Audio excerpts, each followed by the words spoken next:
você vai ver agora as principais notícias que estão em pauta na saúde. O Brasil enfrenta o maior surto de febre amarela silvestre da sua história.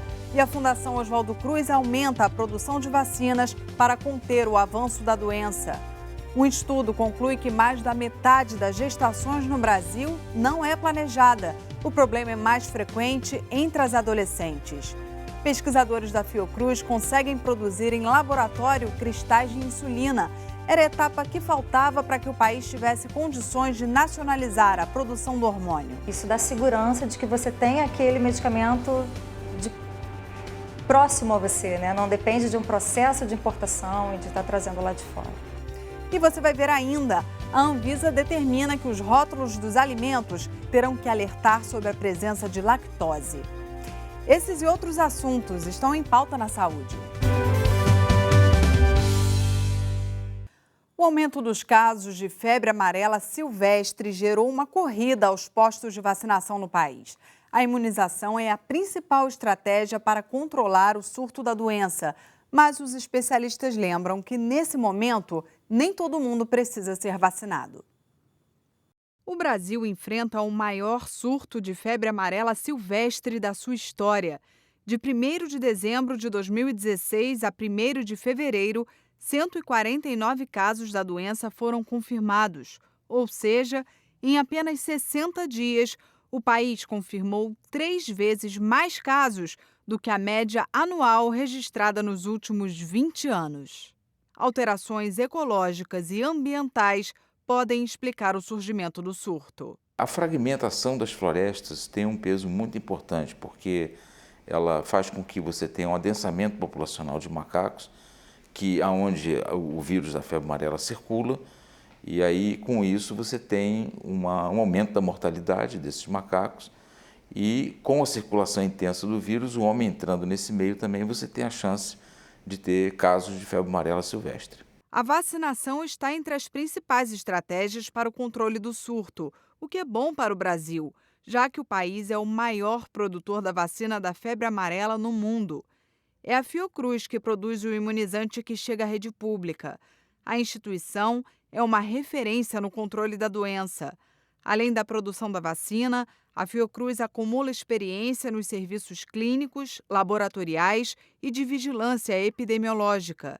Diversas iniciativas estão sendo realizadas na instituição para enfrentar a doença que, depois de tantos anos, volta a preocupar os brasileiros. Temos que levar em conta de que as medidas de controle e de prevenção contra a febre amarela estão na origem da Fiocruz. Então, são 117 anos de experiência, vivência e desenvolvimento de conhecimento, tecnologias voltadas para isso. Há 3 semanas, nós criamos uma sala de situação voltada para essa situação da febre amarela silvestre, que reúne o conjunto da competência da Fiocruz para poder analisar a situação, apreciar o que se passa e verificar que forma nós temos de contribuir e participar para poder fazer com que haja que as políticas públicas sejam asseguradas.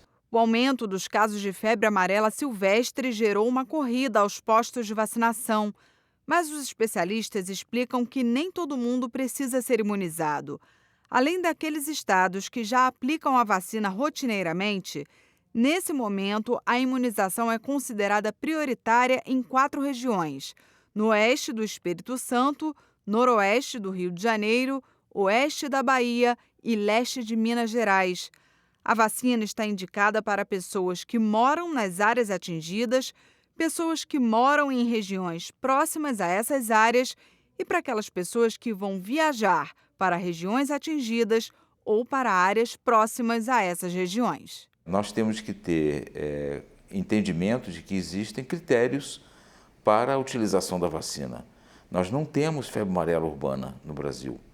E isso, então, implica em que não se justifica ainda a vacinação massiva da população brasileira contra alguma coisa que não está ainda evidenciada. O que é importante, sim, é de que toda a população das áreas onde você tem a transmissão do vírus silvestre, né, você possa ter uma proteção em níveis elevados para evitar com que o vírus circule entre os homens. Pesquisadores da Fiocruz conseguiram produzir em laboratório cristais de insulina humana.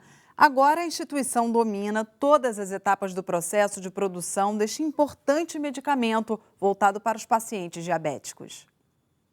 Pesquisadores da Fiocruz conseguiram produzir em laboratório cristais de insulina, um dos princípios ativos do medicamento usado no tratamento do diabetes. Era a etapa que faltava para que o país tivesse condições de nacionalizar a produção do hormônio, não precisando mais importar o medicamento. Hoje a gente ainda importa da Ucrânia e já temos o registro e colocamos o medicamento no Sistema Único de Saúde. E daqui a poucos anos, poderemos então produzir de forma de produzir desde o início até o final, a cadeia toda de produção, né, do produto e sim abastecer o Sistema Único de Saúde. O Brasil tem hoje 14 milhões de diabéticos. Desse total, 1 milhão recorre à rede pública para ter acesso à insulina. Com a produção do hormônio em território nacional, o Brasil garante segurança aos milhares de pacientes que dependem da insulina para controlar a doença. Imagine que não possamos mais, por algum motivo qualquer, importar insulina de outros países, né? É um medicamento que trata uma doença crônica. As pessoas usam esse medicamento durante a vida inteira, na maioria das vezes. Então, como não ter dentro do nosso país um medicamento tão essencial à população? Então, isso dá segurança de que você tem aquele medicamento próximo a você, né? Não depende de um processo de importação e de estar trazendo lá de fora. Essa especialista explica que a expectativa é que a Fiocruz leve 2 anos para concluir a absorção de toda a tecnologia do laboratório Indar, da Ucrânia. A fábrica onde a insulina será produzida ainda será construída. Vai demandar tempo, mas vai valer a pena. Além de garantir segurança aos pacientes, a produção nacional do medicamento também vai gerar economia aos cofres públicos. Para você ter uma ideia, em 2006, esse medicamento, a ampola, custava R$17. Quando nós assinamos o contrato com a Indar, esse preço caiu para R$9. Né? E o preço vem se mantido entre R$5 e R$9 nas últimas licitações federais. Então, há também aí um papel de regulação de preço do medicamento, né? E isso faz com que tenhamos economia ao sistema. A pauta agora é planejamento familiar. Um estudo revelou que mais da metade das gestações no Brasil não é planejada. Os dados fazem parte da pesquisa Nascer no Brasil, um inquérito nacional sobre parto e nascimento. No imaginário social, ter um filho é o sonho de quase toda mulher. Mas um estudo da Fiocruz revelou que, ao contrário do que se imagina, mais da metade das gestações no Brasil não foi planejada nem desejada. A pesquisa Nascer no Brasil ouviu 24 mil mulheres nos anos de 2011 e 2012 em 266 hospitais públicos brasileiros. O inquérito mostra que, desse total, 55,4% das mulheres não pretendiam engravidar. Olha, isso revela 2 coisas. A primeira é que talvez as mulheres não estejam tendo acesso, como deveriam, a métodos contraceptivos na atenção básica. E segundo, e principalmente, porque nós temos 18% de gravidezes em adolescentes. E nas adolescentes, essa gravidez não pretendida é de 66%.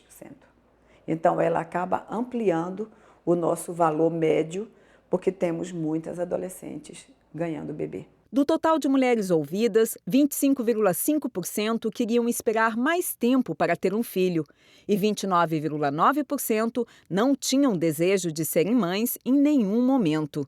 O estudo também revelou que 2,3% relataram que tentaram abortar. Entre as adolescentes, esse índice foi ainda maior, de 3,4%. Esse dado representa o que as mulheres nos disseram. Pode ser maior que isso ou pode ser isso mesmo. Mas como o aborto é crime no Brasil, é provável que tenha uma informação abaixo do que realmente se tentou, não é? Mas o mais importante que eu queria comentar é que isso não representa nada em relação ao que acontece com o abortamento no Brasil. Porque a estimativa é que 1/3 das mulheres que engravidam abortam. Então, se nós temos 3 milhões de nascimentos ano, nós devemos ter no Brasil 1 milhão de abortamentos ano. Uma parte é espontânea, mas uma grande parte é provocada por métodos inadequados.